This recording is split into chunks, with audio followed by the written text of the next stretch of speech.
PT Kilang Pertamina Internasional gerak cepat memadamkan api dan memastikan kilang Balikpapan saat ini dalam kondisi aman dan tetap dapat beroperasi.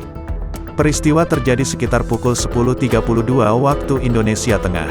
Sistem penyiraman dengan pemadam statis langsung beroperasi dan dibantu dengan 4 unit truk pemadam terus menyiramkan air. Api yang sempat timbul telah berhasil dikendalikan sekira pukul 11 waktu Indonesia Tengah. Penyebab timbulnya api saat ini belum diketahui dan masih menunggu hasil investigasi. Eli Chandra, AR Manager Communication, Relation dan CSR Kilang Balikpapan, PT Kilang Pertamina Internasional menyampaikan himbauan agar masyarakat tidak panik.